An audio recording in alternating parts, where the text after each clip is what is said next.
Entonces, nada, bienvenidos a nuestro webinar sobre el fútbol femenino y los efectos del COVID-19. Si les parece, quiero empezar con algunos datos históricos del fútbol femenino que claramente no tienen mucho que ver con esta pandemia, pero que a mi juicio nos dan una perspectiva del tiempo que las jugadoras y las mujeres en general llevamos en esta lucha. Estos datos históricos que les voy a compartir, definitivamente lo que ponen en evidencia es la lentitud con la que el fútbol femenino ha tenido que salir a flote y el grandísimo abanico de obstáculos al que nos hemos tenido que enfrentar, pues principalmente las jugadoras, obviamente, y todos los demás sujetos o actores que estamos alrededor del mundo femenino por una cantidad de años que les aseguro que ni la mitad de ustedes se imaginan. Sumado a esto, obviamente, con una situación como la del COVID-19 que estamos viviendo hoy en día y que tiene a toda la humanidad en crisis, pues lamentablemente esa lentitud en el desarrollo, planificación y reconocimiento y regulación del fútbol femenino, pues se amplifica y deja en evidencia los complejísimos problemas que a veces son jurídicos y no tan jurídicos a los que se enfrenta el fútbol femenino y sus diferentes actores. Solo para que se hagan una idea, según los datos de la FIFA, el primer partido de fútbol jugado por mujeres del que se tiene registro se llevó a cabo en Inglaterra en el año 1895. Apenas un poco más de 30 años después del primer partido de fútbol jugado por hombres, que fue en 1863. Esto quiere decir que, distinto a lo que varios nos imaginábamos, el fútbol lleva una carrera larguísima, casi que en paralelo a la del fútbol masculino, pero como ya les había mencionado, se ha tenido que enfrentar a una serie de obstáculos que claramente van desde los prejuicios, la discriminación de género, hasta pequeñitas distinciones que todavía hoy por hoy existen en la regulación deportiva y que hacen que el posicionamiento, la estabilidad y la continuidad del fútbol femenino sean muy complejos hoy en día. Y aquí les aclaro que me incluyo dentro del grupo de personas que creía que el desarrollo del fútbol femenino era súper reciente, porque precisamente hasta hace 4 años, cuando empecé a trabajar con los clubes de fútbol femenino y con las jugadoras, fue que me vine a dar cuenta que esto tiene una historia que la mayoría no conocemos. Particularmente en Colombia, que es mi país para los que no saben, se tiene datos de equipos y competiciones de fútbol jugado por mujeres desde los años 80. A nivel continental, que es, digamos, como en lo que me quiero enfocar en este webinar, porque, digamos, pues obviamente yo soy suramericana y creo que la mayor cantidad del público es suramericano. El primer torneo organizado por Conmebol se disputó en 1991. Y solo hasta el año 1998 Colombia vino a participar en un torneo continental de fútbol femenino. A nivel suramericano también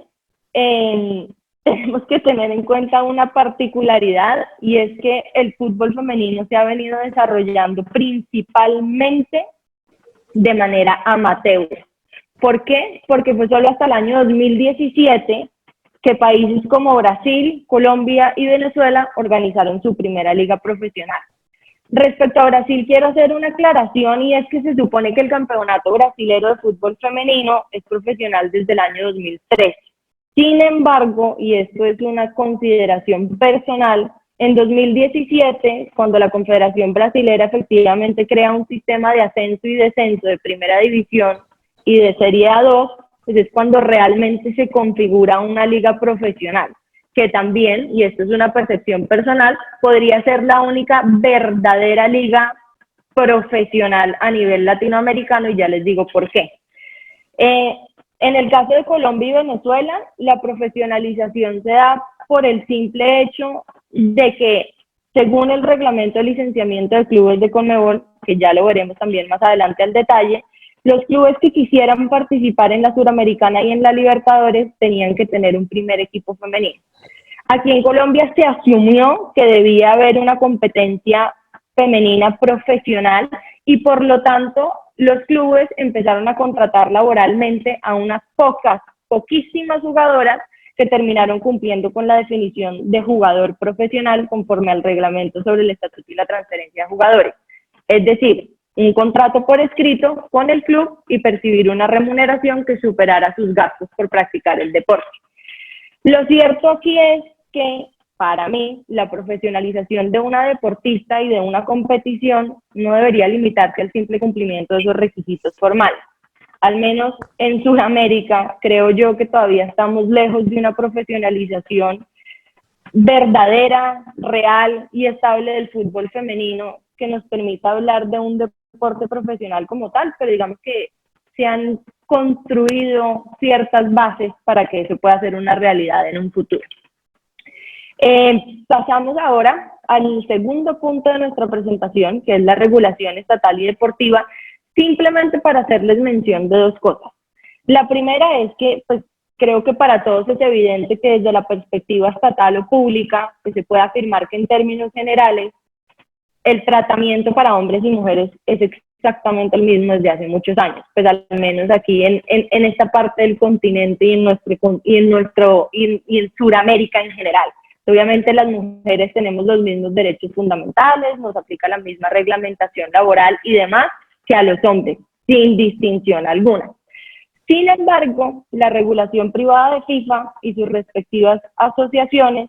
ha ido evolucionando con el fin de ajustarse al fenómeno del fútbol femenino, pero pues siempre ha tenido algunas demoritas y algunos tropiezos que ya entraremos a analizar a continuación. A nivel estatutario, y esto viene, digamos, de varias iniciativas o proyectos que ha tenido FIFA con el propósito de empezar a fomentar el desarrollo del fútbol femenino, creo que a manera de acción afirmativa, dentro de sus estatutos, FIFA incluyó, y aquí les quiero leer textualmente, el siguiente: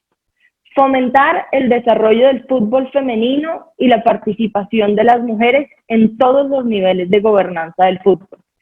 Como lo vemos, los estatutos de FIFA claramente son su carta de navegación y desde ahí es que FIFA reafirma su interés por el desarrollo del fútbol femenino. Ya le haré unas cuantas críticas digamos, a ese interés que no siempre se materializa en la práctica, pero digamos que la intención está. Voy a mencionarles algunos asuntos relevantes sobre el reglamento del estatuto y la transferencia de jugadores, porque como la mayoría que nos dedicamos a esto del derecho deportivo, pues sabemos que es como la carta de navegación para todo el tema de contratación y transferencia de jugadores. Entonces digamos que lo primero que hay que resaltar del RETJ es que establece específicamente que todos los términos que se refieren a personas físicas se aplican indistintamente a hombres y mujeres. Sin embargo, lo cierto es que por la realidad del fútbol profesional femenino y del fútbol femenino en general, la aplicación del grueso del reglamento que hace referencia a contratos y transferencias de jugadores o jugadoras es mucho menor en la práctica. De hecho, aunque la regulación sea exactamente igual para ambos casos, pues es evidente que la aplicación en la práctica es mucho menos significativa cuando hablamos de transferencias o contratación de mujeres futbolistas y cuando hablamos de transferencias o contratación de hombres futbolistas. Y aquí les quiero traer algunos daticos que arroja el informe de transferencias internacionales de FIFA, el más reciente, que es el de 2019, donde se establece que el año pasado hubo un total de 831 transferencias internacionales de jugadoras, de las cuales el 86.3% fueron fuera de contrato. Esto quiere decir que la transferencia fue de una jugadora libre de una asociación a otra, no fue una transferencia entre clubes. Mientras que las transferencias de jugadores para hombres fueron 18.042. Digamos que esta cifra es muy diciente, no porque sea mala y no porque represente una desigualdad, sino simplemente para ilustrarles los distintísimos momentos históricos y de desarrollo que están viviendo el fútbol femenino y el fútbol masculino, pese a que quiero aclarar, para mí el fútbol es un solo deporte, una sola pasión, pero pues hay que distinguir estos distintos momentos para poder trabajar en pro del uno o del otro. A nivel de Conmebol, particularmente hubo 76 transferencias de jugadoras extranjeras hacia Sudamérica y 108 de jugadoras suramericanas a otras asociaciones. Digamos que desde el año 2018, que fue el primer año en que se emitió el informe de transferencias de FIFA, Colombia se ha caracterizado por ser uno de los países más participativos en temas de transferencias de jugadoras al exterior o hacia Colombia. El año pasado particularmente Colombia y Argentina fueron los países con mayor cantidad de clubes involucrados en transferencias internacionales de jugadoras. Particularmente 13 clubes colombianos participaron en transferencias internacionales y 6 clubes argentinos. Sin embargo, y como les venía diciendo,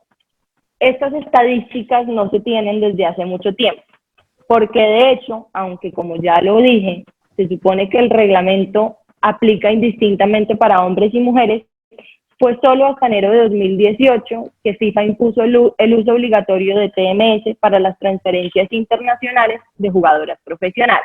Entonces digamos que ya vamos mejorando claramente, ya tenemos estadísticas del año 2018 y del año 2019 y se irán construyendo muchas más, pero una vez más les reitero, o sea, quiero que empecemos todos a reconocer las diferencias y el diferente ritmo con el que se ha venido desarrollando cada una de estas disciplinas. En lo que respecta al principio de indemnización por formación, y ayer tuve la oportunidad de tener otro webinar que organizamos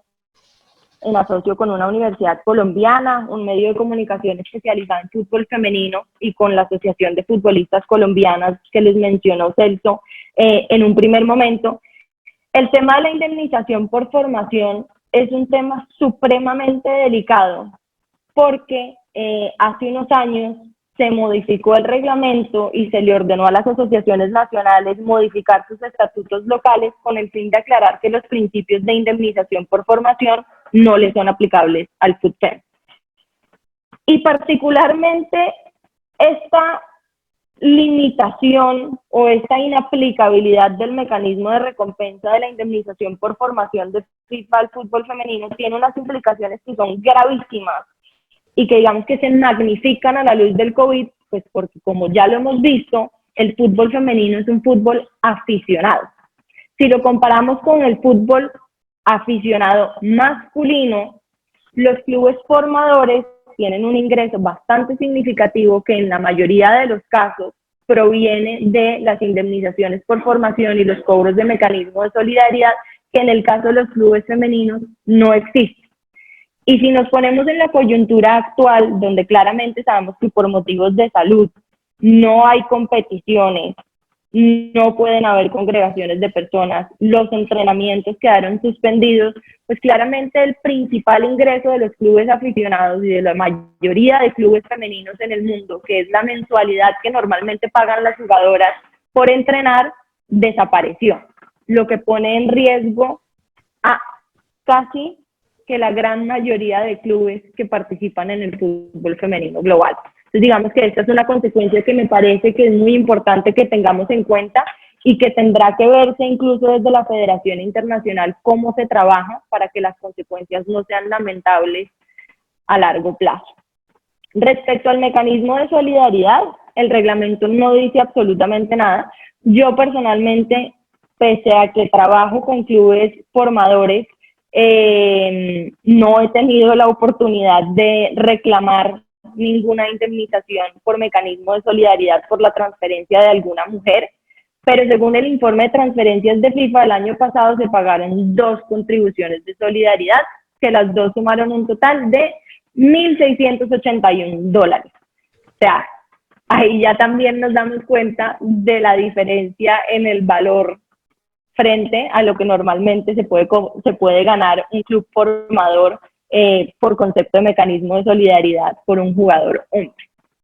Por último, y respecto a los temas del reglamento, el anexo 3 establece, entre otras cosas, que las fechas de inicio y finalización de cada temporada, tanto de las competiciones de hombres como de las competiciones para mujeres, deberán introducirse en el TMS con al menos 12 meses de antelación de su entrada en vigor. Y Únicamente en circunstancias excepcionales, las asociaciones podrán enmendar o modificar esas fechas. Claramente, y aquí lo hablo con el mayor conocimiento de causa del fútbol colombiano, aquí se modifican constantemente las fechas de inicio de una temporada y por circunstancias que claramente no son excepcionales. No es nada distinto a la falta de planificación y muchas veces falta de compromiso de la dirigencia para la organización de una liga profesional. Lo estaba hablando con Celso ahorita antes de que se conectaran los demás y le contaba que pese a que se supone que la liga profesional colombiana empezaba este fin de semana que acaba de pasar, lo cierto es que hablando con varios colegas que trabajan para clubes profesionales, no tenían claridad si realmente la liga empezaba en abril o si empezaba en julio. Entonces, digamos, cuando ya existe esa falta de información, falta de organización, obviamente eso se ve reflejado en unos resultados que no son nada beneficiosos ni para las jugadoras, ni para el fútbol femenino, y tampoco para los propios clubes que en muchas ocasiones se ven obligados a participar en estas ligas profesionales femeninas. En lo que respecta a estrategias de fútbol femenino, de FIFA y a las iniciativas que ha tenido la Federación Internacional respecto al fútbol femenino, quiero destacar 3. ¿Y por qué quiero destacar 3 y por qué incluí este capítulo dentro de la conferencia? Es porque es importante que tengamos en cuenta que si bien en Sudamérica estamos lejos de llegar al punto en el que está Europa o países como Estados Unidos respecto del fútbol femenino, lo cierto es que la disciplina como tal no ha sido ajena a obstáculos, a tropiezos y a problemas en ningún lugar del mundo. Y precisamente teniendo en cuenta esa realidad, es que la Federación Internacional ha venido implementando algunas iniciativas que permitan fomentar el desarrollo y garantizar de alguna u otra manera la estabilidad del fútbol femenino, no profesional, sino del fútbol femenino en general. Entonces, dentro de estas estrategias están la Estrategia Global de Fútbol Femenino, que lanzó FIFA en octubre de 2018, el Programa de Ayudas a Clubes de la Copa Mundial Femenina de Francia 2019, que se desarrolló a través de la circular 1672 de 2019, y el Programa de Desarrollo Forward de la FIFA, que actualmente está en su versión 2.0.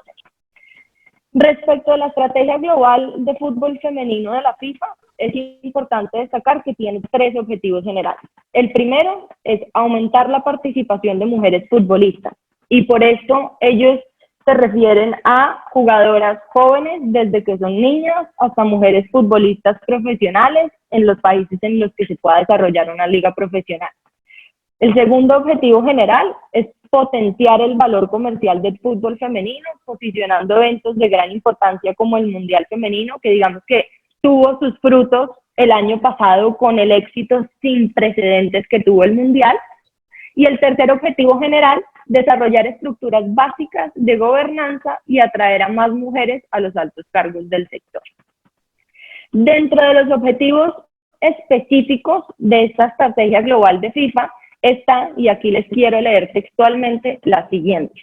examinar, supervisar y analizar el panorama global de las ligas de clubes profesionales con miras a desarrollar el marco regulador del fútbol femenino y proteger su integridad y a las jugadoras. Obviamente sabemos que este marco regulador aún no se ha expedido, pero para mí es sumamente importante que ya la Federación Internacional esté reconociendo la importancia y la necesidad de tener un marco regulador específico para fútbol femenino. Y vuelvo y les reitero lo que les decía, no porque se trate de otro deporte, no porque yo misma esté propendiendo por la desigualdad entre fútbol femenino y fútbol masculino, sino que porque creo que es importante que se debe reconocer los distintos momentos y las distintas etapas y las distintas necesidades que tienen el uno y el otro. Pasando ya al programa de ayudas a clubes de la Copa Mundial Femenina, digamos que me sorprende mucho que en las distintas charlas, en los distintos paneles y en los distintos eventos que he podido participar de fútbol femenino, hay muchas personas que todavía desconocen que ese programa efectivamente se implementó para el fútbol femenino el año pasado. El programa de ayudas a clubes de la Copa Mundial de la FIFA se viene implementando desde hace algún tiempo ya, incluso empezó claramente para los clubes de fútbol masculino, pero el año pasado FIFA, digamos que como un hito en su historia, reconoció por primera vez la importancia y el papel tan relevante que tienen los clubes en el desarrollo del fútbol femenino y en la profesionalización del mismo. Entonces, para reconocer esa labor que todos sabemos que hacen los clubes, FIFA decidió repartir 8.48 millones de dólares a los clubes de las jugadoras que participaron en el Mundial. Y ese dinero se repartió de la siguiente manera: 50% para el club cedente y 50% para él o los clubes formadores de la jugadora que participó en el Mundial. Digamos que, para hacer un apunte personal a esto, creo que es el primer guiño que tiene FIFA respecto del cobro de indemnización por formación en el fútbol femenino. Probablemente este es el primer peldaño para que eventualmente lleguemos a la regulación de una indemnización por formación con unas particularidades o al menos con unos montos que se ajusten a la realidad del fútbol femenino, pero creo que es un punto de partida muy importante. ¿Cuál fue la diferencia particular de esta medida frente al cobro de la indemnización por formación común y corriente? Es que, digamos, que no procedía automáticamente. Todos los clubes que hubieran formado o que hubieran cedido alguna de las jugadoras que participó en el Mundial debían presentar en julio del año pasado la solicitud escrita a FIFA para recibir el valor correspondiente. FIFA lo evaluaba y FIFA desembolsaba la plata directamente. Aquí no estaba vinculado a ningún club profesional o ninguna asociación nacional. FIFA asumió directamente los costos de todas estas recompensas otorgadas a los clubes. Y por último, dentro de las iniciativas de FIFA, tenemos el programa de desarrollo Forward, que actualmente está en su versión 2.0 y que tiene vigencia desde enero de 2019 a diciembre de 2022. Probablemente todos los que han estado en charlas de fútbol femenino, y creo que estar acá conectados representa que están interesados, probablemente ya han oído de este programa, pero para los que no, es un programa de la Federación Internacional que busca incrementar los fondos que se invierten en el desarrollo del fútbol para orientar estratégicamente las inversiones que se hagan y poder garantizar un impacto positivo y un desarrollo sostenible del fútbol a mediano y largo plazo. Si bien el programa Forward de la FIFA está destinado indistintamente para fútbol femenino y masculino, lo destacable es que el desembolso de gran parte de los recursos que planea destinar FIFA hacia las federaciones nacionales lo condiciona al cumplimiento de unos requisitos relacionados con fútbol femenino. Y lo importante de la suma es que se destinarán hasta 5 millones de dólares por asociación miembro. Esto fue, ya no recuerdo, creo que fue a principios de esta semana, tuve la oportunidad de conectarme en un webinar de una entidad en Europa, y hablaba una de las abogadas que también trabaja en fútbol femenino, que tuvo conocimiento que el presidente Infantino está contemplando la posibilidad de adelantar algunos pagos por concepto del programa Forward a asociaciones nacionales para hacer frente a la crisis por la pandemia. No sé en qué va esto, averigüé un poco de qué se estaba contemplando en Colombia y lo que me comentaron es que se está evaluando hacia dónde realmente se tiene que destinar esa plata para sacarle un mejor provecho, porque claramente lo que busca FIFA con estos fondos es que sean de destinación específica y no de libre disposición para las asociaciones miembros. Ya pasamos al cuarto punto, y es a las estrategias o iniciativas de nuestra Confederación Continental. Entonces, a nivel de Sudamérica, la CONMEBOL no tiene todavía una estrategia global de fútbol femenino, como sí lo tienen otras asociaciones continentales, como por ejemplo la UEFA, que tiene un documento bastante robusto y bastante interesante disponible en su página web para quienes lo quieran conocer.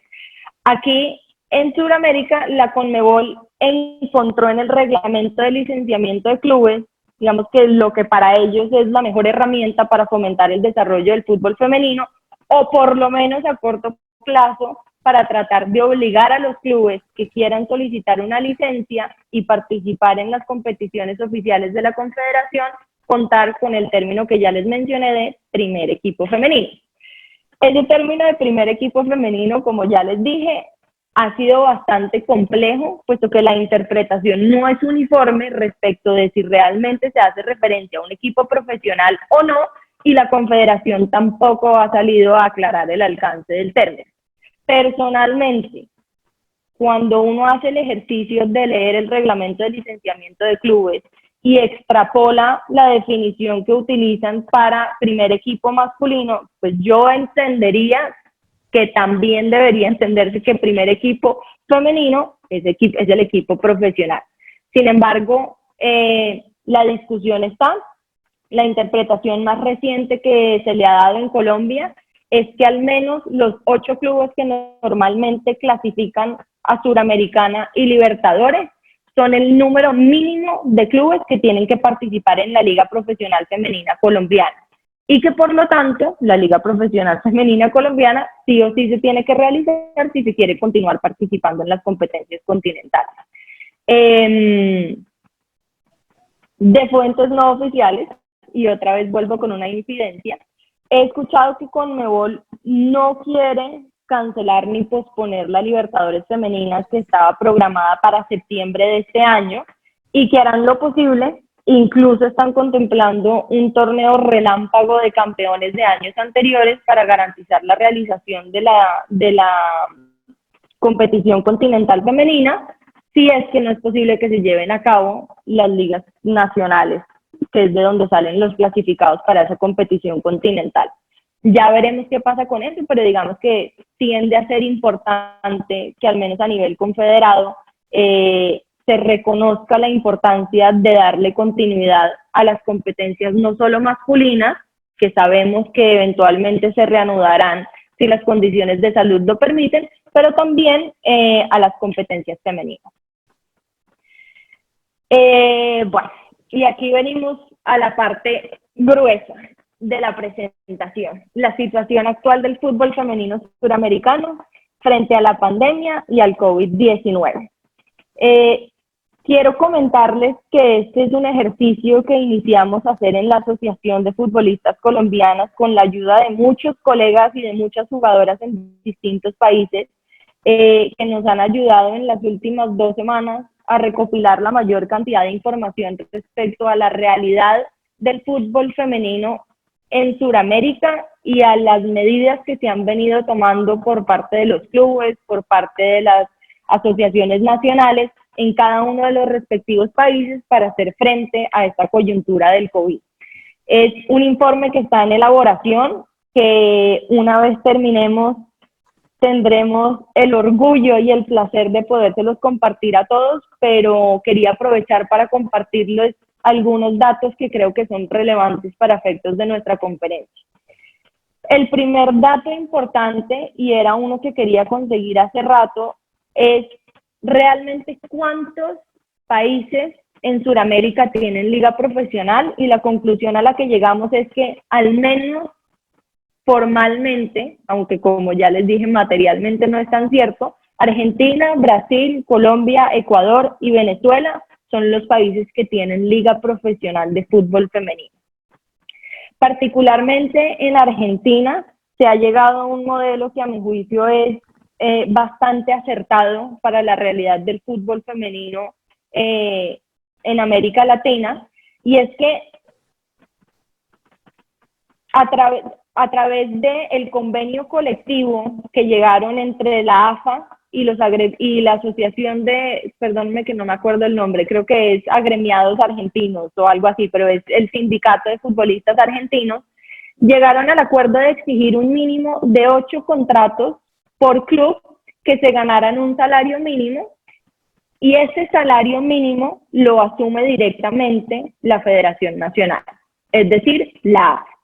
Si los clubes quieren contratar a más de 8 jugadoras o pagarles un poco más de ese mínimo establecido en el convenio colectivo, cada club se hace responsable, pero la federación garantiza al menos un mínimo vital. Me comentaban algunas jugadoras conocidas a quienes tuvimos la oportunidad de entrevistar, que hay algunos clubes que incluso esa plata que entra por los 8 contratos mínimos no se la asignan a 8 jugadoras estrictamente, sino que la reparten entre todo el plantel, pero pues que depende de un equipo u otro. Hay otros que obviamente en la medida en que su liquidez se los permite, contratan a más que 8 jugadoras y les pagan un poco más, principalmente a las jugadoras que son referentes.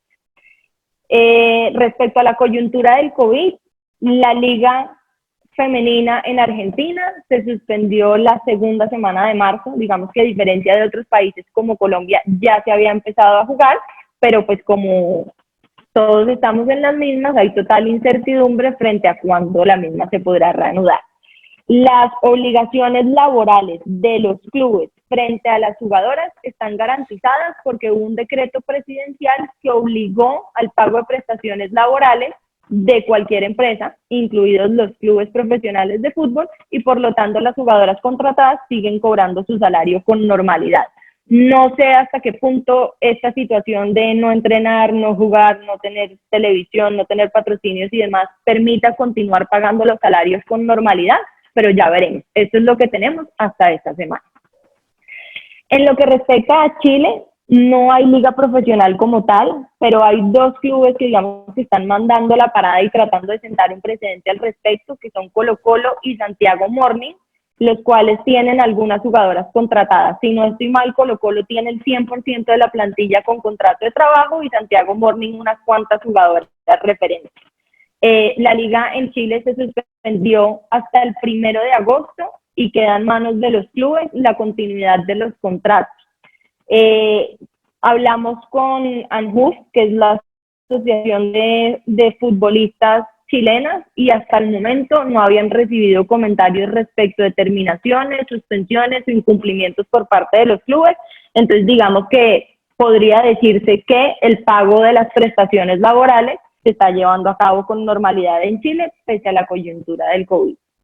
Como les mencioné, en Colombia no había fecha fija para el inicio del torneo y pese a la incertidumbre que había respecto de si iba a iniciar ahorita en abril o probablemente a mitad de año,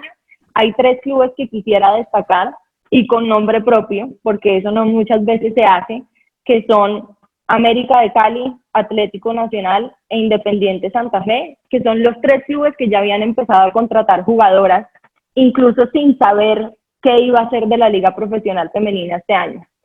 El reglamento de la liga de este año no es público, pero digamos tenemos el dato del año pasado, y es que se permitía por equipo tener hasta un máximo de 13 jugadoras aficionadas sin contrato, lo que en la práctica no se cumplía tristemente porque había clubes que incluso con esa reglamentación de carácter público y supuestamente vinculante no lo cumplieron. Sin embargo, tampoco hubo consecuencias disciplinarias para los clubes que lo incumplieron. Entonces digamos que a veces esta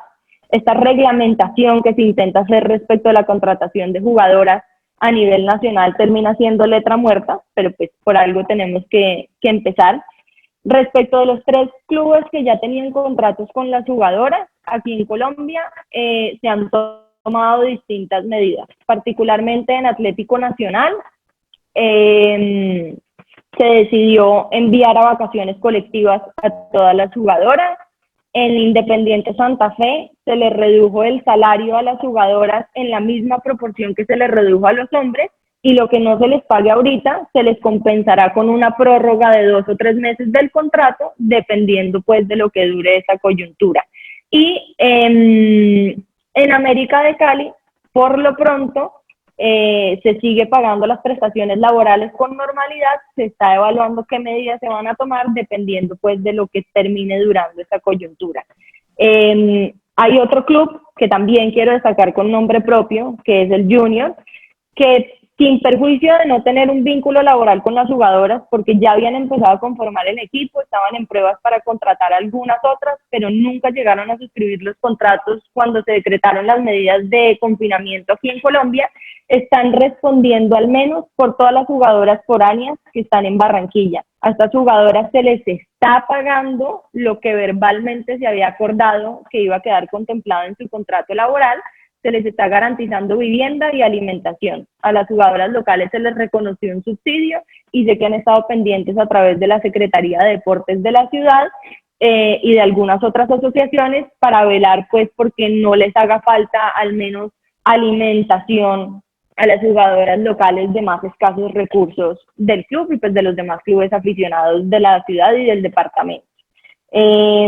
Tristemente, como apenas estaban empezando a conformar los equipos, la mayoría de jugadoras quedaron con la expectativa de firmar un contrato laboral. No se sabe cuándo se va a reanudar. De hecho, hay algunos clubes que no tienen interés en que se lleve a cabo la Liga Profesional Femenina en Colombia este año. Entonces, quedamos sometidos a la buena voluntad de los clubes en muchos casos. Vamos a ver qué pasa con eso. En Ecuador, sabemos que está pasando una coyuntura bastante compleja y que han habido pronunciamientos de varias jugadoras referentes, entre esas una que es una amiga muy cercana a mí, que es Fernanda Vázquez del Club Ñañas. No ha habido un pronunciamiento oficial de la Federación Ecuatoriana de Fútbol respecto a si se va a cancelar o no la liga, pero hay un par de clubes profesionales que participan en la misma que quieren que el torneo no se lleve a cabo. En términos, digamos, económicos, lo que hemos podido averiguar es que se supone que ninguna jugadora en Ecuador puede ganar menos de $200, pero en la práctica no se cumple y casi ninguna gana más de $600. Creo que los argumentos, los comunicados los pueden encontrar en todas las redes sociales. Fernanda ha estado publicando en las cuentas del Club Ñañas, digamos, todo lo que se dijo en la rueda de prensa que se llevó a cabo, no recuerdo si ayer o antes de ayer, pero donde expone unos argumentos que a mi juicio son muy válidos y es, entendemos que la coyuntura del COVID nos afecta a todos, pero no puede ser una excusa para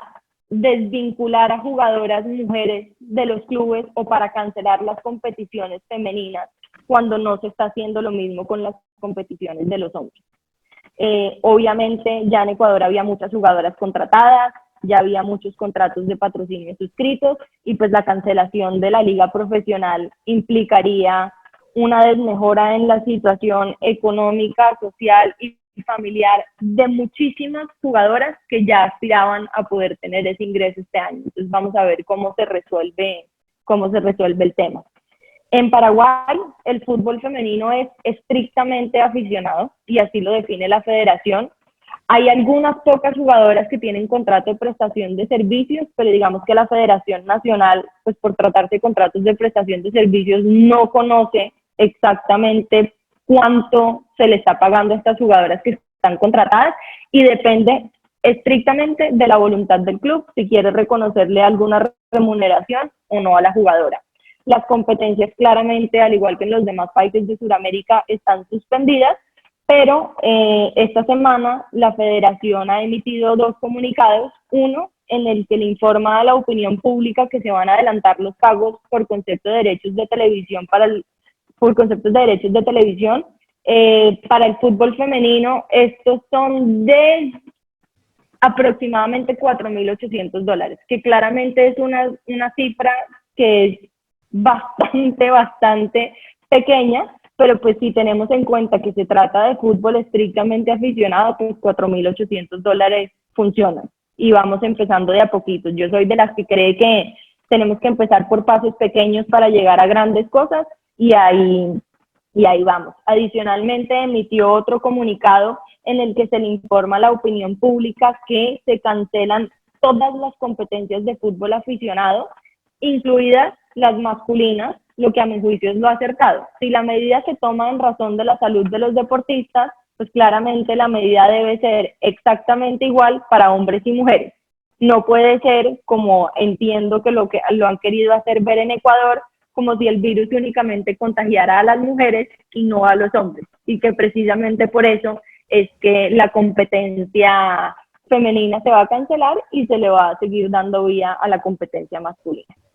En cuanto a Perú, la liga es aficionada, no se tiene conocimiento de contratos o remuneración alguna a favor de las jugadoras, por lo que digamos que no hay una implicación jurídica relevante frente a la coyuntura del COVID, y la liga tampoco inició, al igual que en Colombia. Está suspendida por lo pronto el inicio de la competencia y habrá que verse qué sucede conforme vaya evolucionando todo este tema del COVID. En Uruguay, la liga también es amateur, pero digamos que la Federación Nacional tiene una comisión de fútbol femenino que proyecta profesionalizarla y que pretende regular el tema de los contratos de manera que se pueda garantizar un desarrollo sostenible del fútbol femenino en el país. A la fecha, todas las actividades deportivas están canceladas y activar en una cosa que se llama la red de contención solidaria. Esta red de contención solidaria, hasta donde entiendo, le permite a la federación estar atenta a situaciones de jugadoras y jugadores que puedan estar en condiciones de extrema vulnerabilidad y buscar brindar ayuda a través de distintos entes estatales, asociaciones gremiales o demás, para brindar, digamos, mercados o ayudas que sean necesarias para estas personas pasando en situaciones bastante difíciles.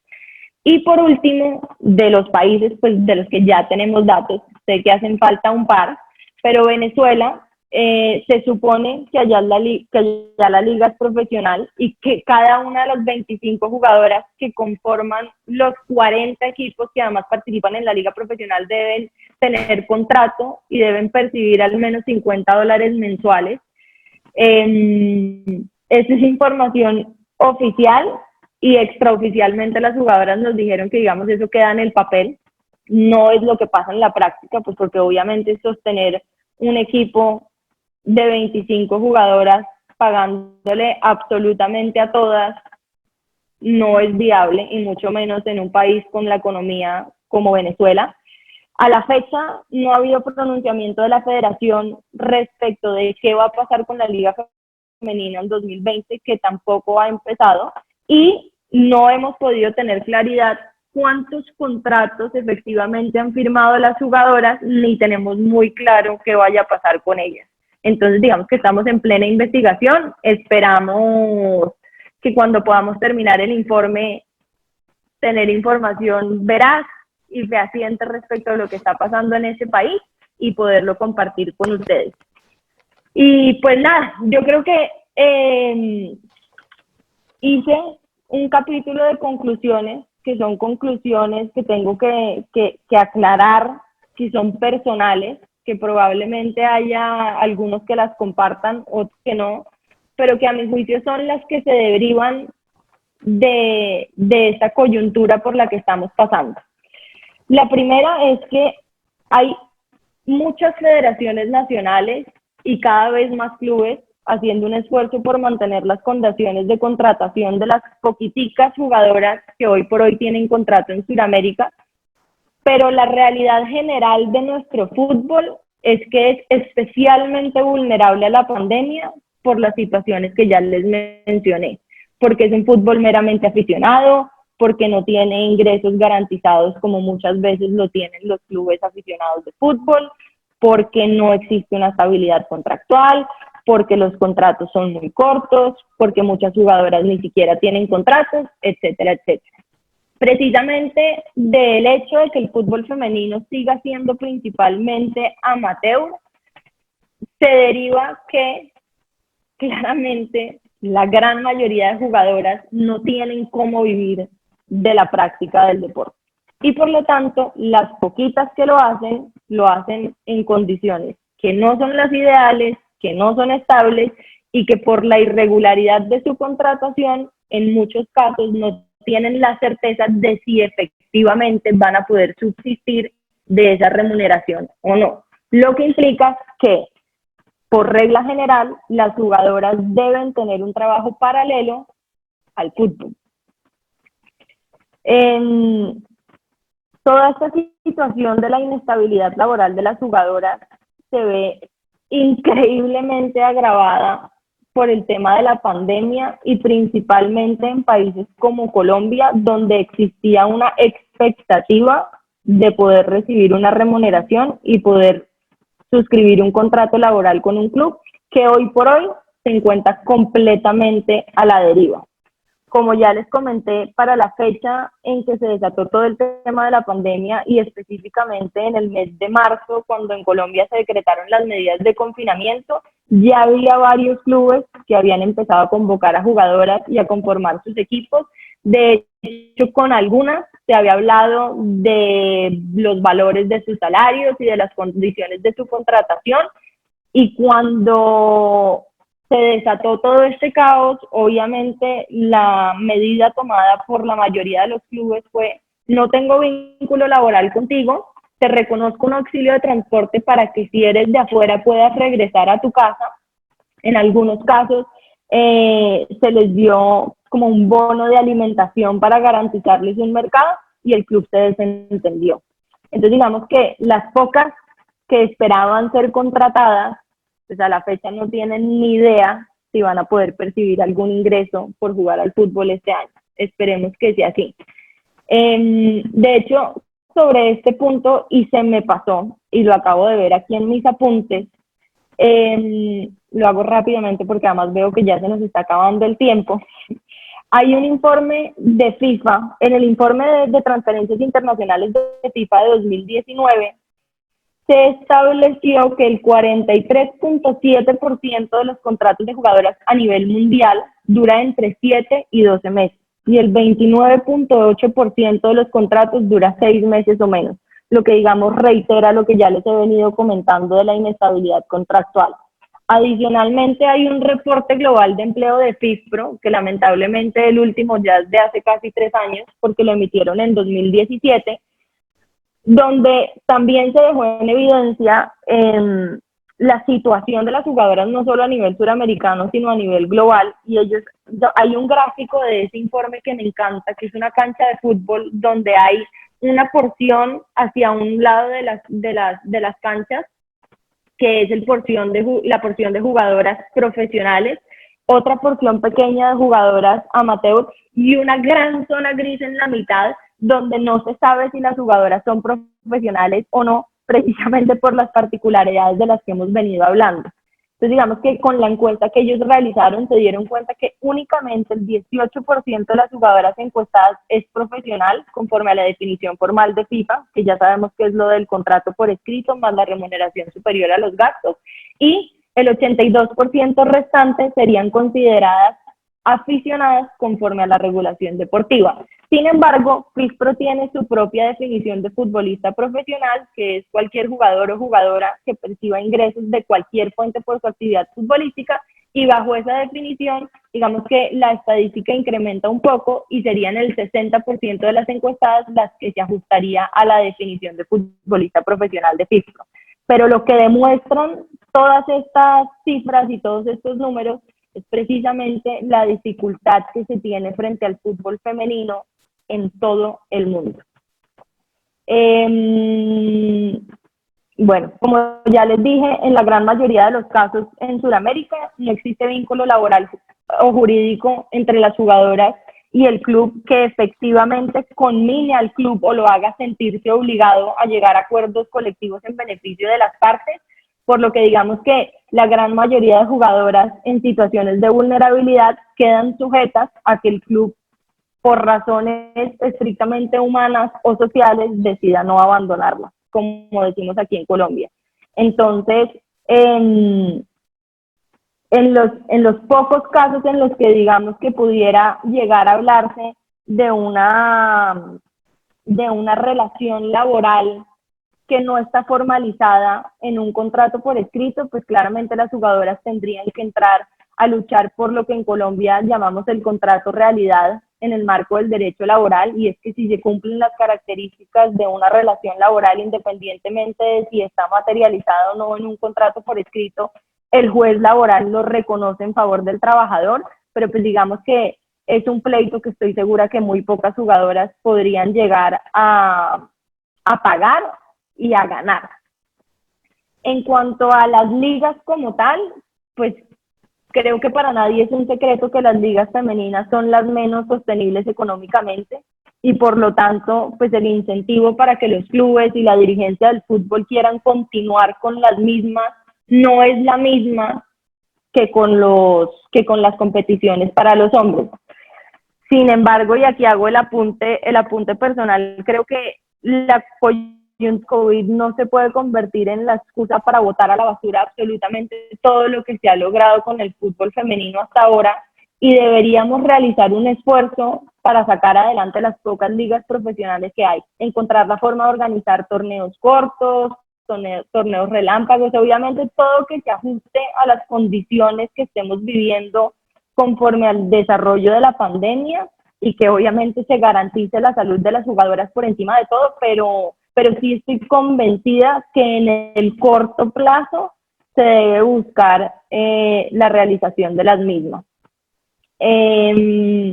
Como ya lo vimos de las distintas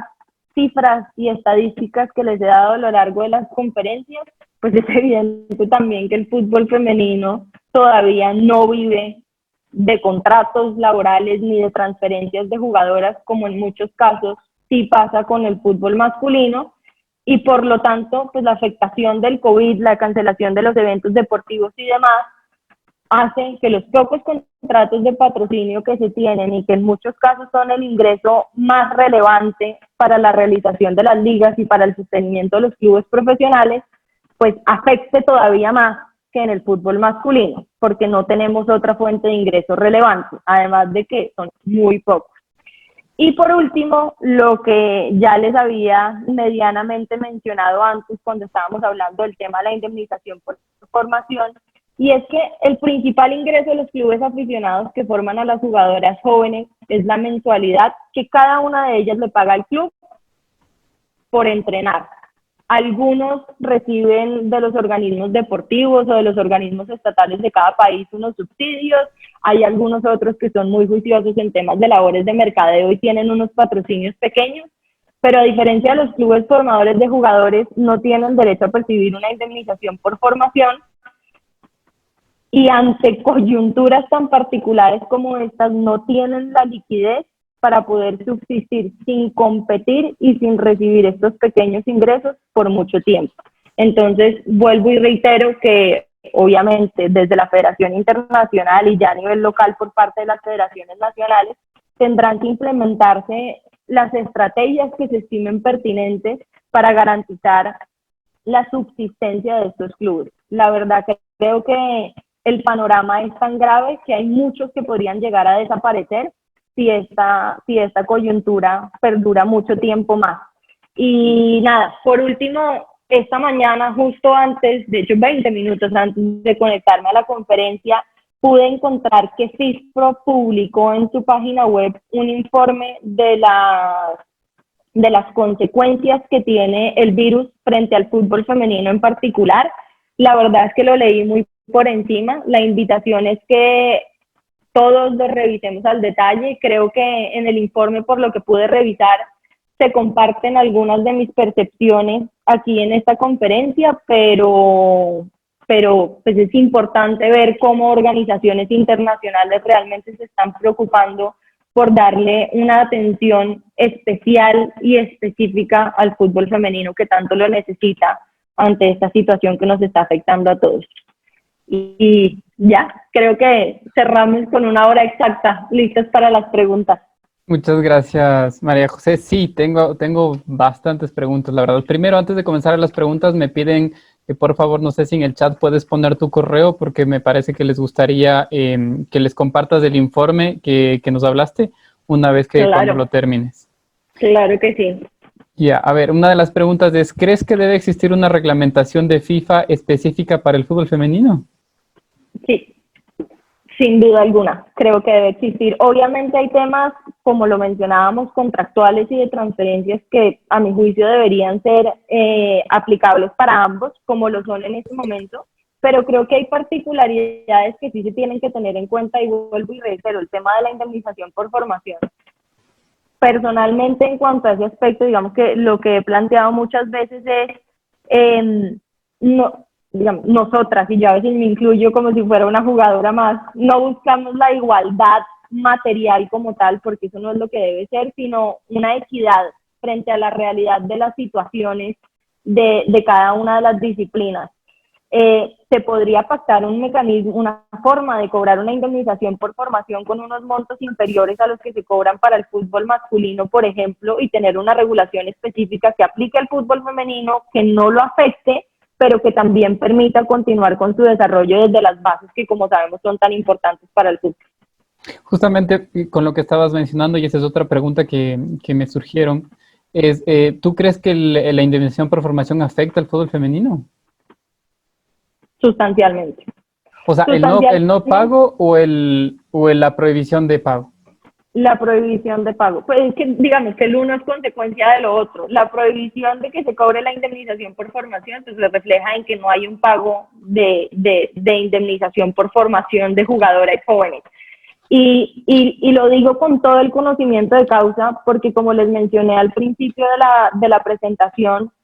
empecé a trabajar en el fútbol femenino por asesorar a clubes formadores de fútbol femenino. Y ahí es donde uno se da cuenta que en la práctica, al menos en Colombia, que es lo que conozco realmente, la DiFútbol, que es la división aficionada de fútbol colombiano, le cobra exactamente lo mismo a los clubes masculinos y o femeninos por concepto de transferencias de jugadores aficionados, de un departamento a otro, por concepto de paz y salvos, por concepto de arbitrajes, cuando se sabe que en la práctica los ingresos de uno y otro son completamente distintos. Entonces, digamos, tal vez si de pronto el mecanismo de la indemnización por formación no es viable en este momento, pues creo que también se podrían entonces contemplar otras acciones afirmativas, como por ejemplo esas tan sencillas. Si no van a tener los mismos ingresos, pues entonces cobrémosles un poquito menos por el tema de arbitraje, que la inscripción al torneo oficial aficionado no sea tan costosa como la de los hombres. No sé, buscar medidas que se ajusten a la realidad social y económica del fútbol femenino sin pretender, digamos, Enriquecerlo. Sí, no, enriquecerlo, y es que ayer me quedó sonando un tema y es que me dijeron que yo parecía propender por la desigualdad al comparar tanto el fútbol femenino por el masculino. Y quiero que quede claro que no es así, o sea, de hecho mi posición es darle a cada cual lo que le corresponde conforme a sus necesidades y conforme al momento histórico que se está viviendo. Ojalá en algún momento nos encontremos en unas condiciones más parecidas, no porque sea bueno o porque sea malo, porque creo que no hay que calificarlo. Simplemente estamos en momentos distintos y tenemos necesidades distintas, y desconocerlo implica desfavorecer los intereses de todos los que participan en el fútbol femenino, no solamente de las jugadoras. Estoy de acuerdo. Me sale aquí otra pregunta y eso es tiene que ver con lo que comentabas de acá en Ecuador. Dice, si algún club se niega a jugar este año el fútbol femenino, ¿pierde el derecho a jugar torneos internacionales? Pues digamos, yo creería que sí. Y esa es la interpretación que se tiene aquí en Colombia. Sin embargo, tenemos el problema de la falta de un pronunciamiento oficial por parte de Conmebol respecto de lo que realmente significa ese primer equipo femenino que ellos definen en el reglamento de licenciamiento de clubes. O sea que hasta tanto no se establezca cuál es el alcance de ese término, realmente no vamos a tener una claridad real respecto de cuáles serían las consecuencias de participar o no en la liga profesional femenina. Me preguntan también, ¿cuál crees tú que sería el mecanismo para profesionalizar al fútbol femenino? La FIFA establece en sus directivas que la promoción e impulso del fútbol femenino por parte de las federaciones, pero ¿qué acciones crees que deberían tomar estas para que se perfeccione el fútbol femenino? Bueno, yo creo que son muchas, y creo que la principal, y es una de las que he venido evaluando con las jugadoras con las que he trabajado aquí en Colombia, es que tenemos que muchas veces las jugadoras y quienes las representan caemos en un error y es querer exigir por exigir sin reconocer la realidad económica de lo que representa el fútbol femenino. Y tenemos que partir de la base de que el fútbol es un negocio y tiene que ser un negocio para todos los actores en él involucrados. Un negocio que debe ser rentable para clubes, que debe ser rentable para entrenadores, que debe ser rentable para dirigentes, que debe ser rentable para jugadores. Incluso debe ser rentable para patrocinadores. Y en Sudamérica me atrevería a decir que a nivel generalizado estamos en lo que yo llamo un círculo vicioso. Y es, tenemos para fútbol femenino horarios poco atractivos, plantillas poco atractivas, muy poca difusión, pero pretendemos atraer a patrocinadores que nos den la rentabilidad suficiente para poder tener una liga profesional medianamente sostenible. Tenemos que empezar a cambiar y tenemos que empezar a cambiar desde todos los actores, tenemos que empezar a cambiar desde nuestra posición y en lo que nos corresponda. Por parte de las jugadoras tiene que haber disciplina, tiene que haber compromiso, tiene que haber un conocimiento de sus derechos, pero también tiene que haber un conocimiento de sus obligaciones, un reconocimiento de la situación del fútbol femenino, de la dificultad que muchas veces tienen los clubes económicas y una voluntad para trabajar de la mano con los clubes. Adicionalmente, a nivel deportivo, las jugadoras obviamente tienen que dar un espectáculo que sea supremamente llamativo para que se pueda empezar a generar el negocio que eventualmente convierta el círculo vicioso en un círculo virtuoso. Por parte de la dirigencia, se tiene que haber un compromiso mínimo, pero un compromiso respecto de la organización, planeación y proyección de ligas a corto, a mediano y largo plazo. No puede ser lo último en la lista de prioridades. Y para eso creo que una solución es, como lo tienen en Uruguay, tener una comisión interna específicamente dedicada a trabajar al fútbol femenino, pero además que tenga como miembros a los que ya te mencionaba cuando estábamos hablando antes, a los verdaderos dolientes del fútbol femenino. De nada nos sirve tener en las comisiones al interior de las federaciones nacionales a personas que se nombran por llenar un cargo o por llenar un formulario sin que efectivamente se reúnan ni absolutamente nada. Ojalá en estas comisiones pudiera haber representación de las jugadoras, porque además, precisamente por toda esta situación del fútbol femenino, la gran mayoría de las jugadoras son profesionales en otras áreas. Muchas son economistas, hay muchas que son administradoras de empresas, hay otras que son entrenadoras, etcétera, etcétera, y que definitivamente pueden contribuir a dar ideas y brindar alternativas que eventualmente permitan esto. Cuando estas condiciones empiecen a dar, cuando haya difusión por parte de los medios de comunicación, cuando nosotros como hinchas o como consumidores empecemos a solicitar más contenido relativo a fútbol femenino, es tan sencillo como que la ley de la oferta y la demanda funciona para cualquier negocio y funciona para el fútbol. En la medida en que seamos más demandando fútbol femenino, pues va a haber más gente queriendo ofertarla, entre esos los medios de comunicación, los propios clubes y demás. Y si esto se vuelve así de atractivo, pues obviamente vamos a traer a patrocinadores relevantes que quieran invertir en el fútbol femenino, pero que además les permita percibir una remuneración económica por ese patrocinio, porque es claro que una empresa invierte en un patrocinio cuando en retorno de él va a obtener o un reconocimiento de su marca o más compras de sus productos, etcétera. Entonces digamos que para resumirlo, y yo me extiendo en esto, tenemos que convertir el círculo vicioso en el que estamos a punta de medidas pequeñas en un círculo virtuoso que eventualmente nos involucre a todos y nos beneficie a todos. En eso estoy de acuerdo. Ahora, ¿tú crees que la representación de las agremiaciones efectivamente representan a las mujeres o consideras que debería existir una agremiación de futbolistas solamente para el fútbol femenino?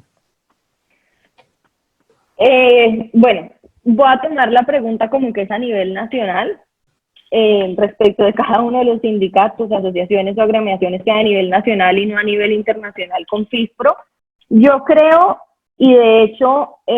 hice mi tesis de la maestría respecto a la representación de las jugadoras profesionales en los distintos países,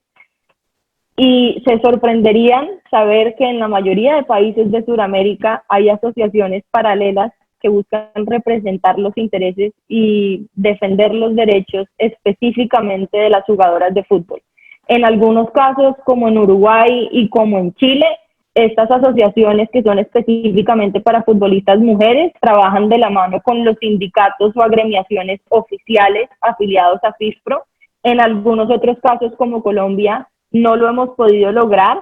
Lo que sí creo es que, pues primero, obviamente hay libertad de asociación y depende de la situación que se esté dando en cada país. Cada quien sabrá si se siente bien representado o no por la agremiación. En Colombia, como les comenté, la situación se da de hecho no sé si se los comenté, la situación de la creación de AFUTCOL se da porque el sindicato profesional, que es ACOLFUTPRO, no puede estatutariamente representar intereses de jugadoras aficionadas. Y si tenemos en cuenta que el fútbol femenino es en su gran mayoría aficionado, pues la representación de las jugadoras realmente queda limitada a una masa de jugadores bastante insignificante. Entonces, digamos que de ahí surgió la necesidad de crear AFUTCOL. Tuvimos la intención de ser el brazo operativo en términos de fútbol femenino de ACOLFUTPRO, precisamente por los mismos estatutos y porque nosotras queríamos representar a jugadoras aficionadas. Nos dijeron que no era posible, pero en la mayoría de países lo hay y creo que funciona, sirve. No es por hacerle la competencia a las asociaciones o a los gremios que ya existen, sino por brindar una mano de ayuda con un poco más de conocimiento de causa, porque la lucha es distinta. En eso estoy completamente de acuerdo. María Viloria nos pregunta, ¿cómo crees que podemos implementar el pago por derecho de formación en el sentido de las cantidades para que no sean mayores a lo que se ha pagado por una transferencia como tal y que en este panorama sea negativo para la práctica? Yo creo que eso se tendrá que evaluar dependiendo, digamos, de lo que haya en cada país y a nivel internacional, de lo que efectivamente, el criterio a nivel internacional para el cuadro que anualmente publica FIFA, se supone que es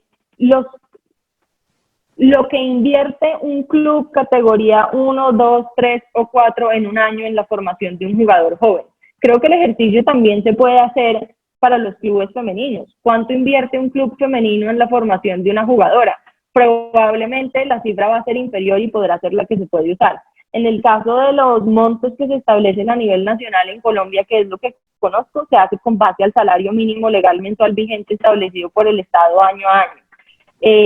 Dependiendo de la etapa de formación en la que haya participado el club, se cobran o 6 o 12 salarios mínimos. Yo aquí en Colombia he propuesto que se reduzcan a la mitad, es decir, que si es entre los 12 y los 15 años, no sean 6 como es para los hombres, sino sean 3 salarios mínimos, y si es entre los 16 y los 23, que son 12 salarios mínimos, pues se reduzca a 6. Creo que es un ejercicio matemático bastante simplista. Creo que en Colombia podría funcionar, pero hay que evaluar dependiendo de la manera en cómo se cobren los derechos de formación a nivel nacional en cada país, porque si los soy honesta, no los conozco. Yo conozco los de Colombia y los internacionales. Ok. Nos preguntan también, ¿qué implica que una liga sea profesional? Porque si el principal aspecto es que se pague, en Ecuador no sería profesional porque no lo hacen. ¿Qué piensas al respecto? De hecho, ayer cuando estaba preparando esta presentación, tengo en mi cuaderno la pregunta que dice: ¿qué hace que un deporte o una competición sea profesional? Porque nunca había hecho el ejercicio de analizar realmente si en los estatutos de reglamento o en la regulación nacional colombiana se definía que era una competición profesional. Y uno se encuentra que lo que está definido es que es un jugador profesional, que es a nivel colombiano quien reciba una remuneración por la práctica del deporte, y pues a nivel de FIFA ya sabemos que es el tema del contrato y la remuneración de la que tanto hemos hablado. Pero no existe una definición de que es una competición profesional que compiten los clubes profesionales, que son los que tienen contratados a jugadores profesionales conforme a la definición. Pero vuelvo y les digo, para mí eso es una definición demasiado formalista. La realidad tiene que ser otra y tiene que ser atada al concepto de profesionalización puro y simple para cualquier tipo de disciplina. O sea, la profesionalización está dada en la organización, en la proyección, en la planeación estratégica, en una estabilidad económica, más allá de que los deportistas que participen en ella reciban o no una remuneración. Y en eso estoy completamente de acuerdo. O sea, por eso les dije, cuando exponía, digamos, como esos datos históricos de que en 2017 Venezuela y Colombia salieron con una liga profesional, entre comillas, porque la realidad es que materialmente no lo es. La profesionalización no viene dada por un contrato. Y si quieren, lo pueden revisar, digamos, está en mis redes sociales y está en cualquier red social. Esta misma semana, las jugadoras colombianas emitieron una comunicación a la opinión pública respecto de lo que ellas percibían de la situación del coronavirus frente al fútbol femenino. Y dentro de las últimas cosas que anotaron, que me pareció una frase célebre por parte de ellas, es que la profesionalización no viene dada por un contrato. Ellas son profesionales independientemente de si tienen contrato o no, y la mayoría siguen entrenando en sus casas. Sí, más que eso, creo que es por un tema de, justamente, de compromiso hacia sus obligaciones, más que nada. Eso creo que es lo que les convierte en profesionales. Y finalmente... Sí, y a las ligas la planeación, de acuerdo. Exactamente. Y finalmente, ¿consideras tú que existe discriminación en el fútbol femenino? ¿O con el fútbol femenino? Cada vez menos, pero sí, sigue habiendo, y digamos que si lo ponemos en el marco de todas las medidas que se han tomado, a veces es triste ver, como por ejemplo en Ecuador, el par de clubes que quieren desistir de participar en la liga profesional femenina, dicen que es por velar por la salud de las jugadoras, que no se debería llevar a cabo la liga, pero a la hora de preguntarles si quieren participar en la liga profesional de hombres, entonces dicen que sí. Yo creo que las medidas deberían ser iguales para hombres y para mujeres. Sí, evidentemente, pues por ejemplo, lo que se busca salvaguardar es la salud. Aquí en Colombia hubo un malentendido, porque pues de hecho el malentendido lo suscitó el propio club con un comunicado oficial que no sé quién redactó, no entiendo todavía por qué lo hicieron, pero pues que ya gracias a Dios nosotras pudimos verificar con las propias jugadoras que no era así, y era que se supone que Santa Fe iba a continuar pagándole el salario completo a los jugadores, que son los que realmente representan un gasto significativo para el club, y a las jugadoras les iba había acordado mutuamente con las jugadoras disminuirles el salario al 50%. Esos son el tipo de temas que a mi juicio serían discriminatorios y que lo siguen siendo. Uno sigue viendo algunos que otros ejemplos, pero gracias a Dios cada vez son menos. Y se sorprenderían de ver, porque uno piensa, no, las activistas del fútbol femenino, todas son mujeres, no sé qué, se sorprenderían de conocer la cantidad de hombres y colegas que hoy por hoy son los primeros en velar porque no existan esas desigualdades y porque se evite cualquier acto de discriminación en contra del fútbol femenino y las futbolistas. Estoy de acuerdo, creo que eventos como este y sobre todo